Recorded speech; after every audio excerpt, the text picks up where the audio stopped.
Jérémie, chapitre 12. Tu es trop juste, Éternel, pour que je conteste avec toi.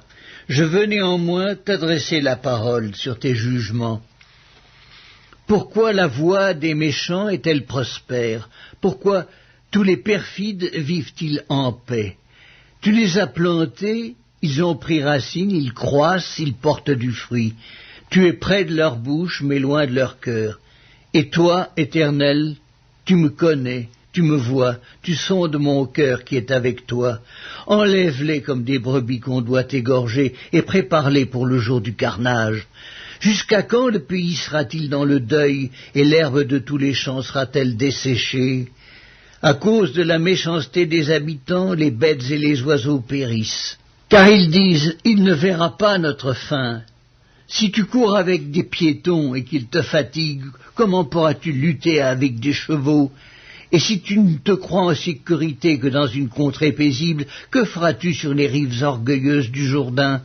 Car tes frères eux-mêmes et la maison de ton père te trahissent. Ils crient eux-mêmes à pleine voix derrière toi. Ne les crois pas quand ils te diront des paroles amicales. J'ai abandonné ma maison, j'ai délaissé mon héritage. J'ai livré l'objet de mon amour aux mains de ses ennemis. Mon héritage a été pour moi comme un lion dans la forêt. Il a poussé contre moi ses rugissements. C'est pourquoi je l'ai pris en haine.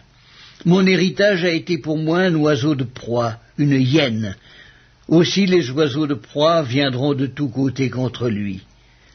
Allez, rassemblez tous les animaux des champs, faites-les venir pour qu'ils les dévorent. Des bergers nombreux ravagent ma vigne, ils foulent mon champ, ils réduisent le champ de mes délices en un désert, en une solitude. Ils le réduisent en un désert, il est en deuil, il est désolé devant moi. Tout le pays est ravagé car nul n'y prend garde.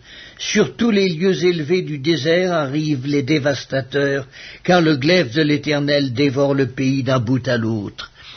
Il n'y a de paix pour aucun homme.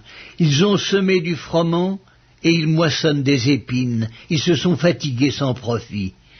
Ayez honte de ce que vous récoltez par suite de la colère ardente de l'Éternel. Ainsi parle l'Éternel sur tous mes méchants voisins qui attaquent l'héritage que j'ai donné à mon peuple d'Israël. Voici, je les arracherai de leur pays et j'arracherai la maison de Juda du milieu d'eux. Mais après que je les aurai arrachés, j'aurai de nouveau compassion d'eux et je les ramènerai chacun dans son héritage, chacun dans son pays.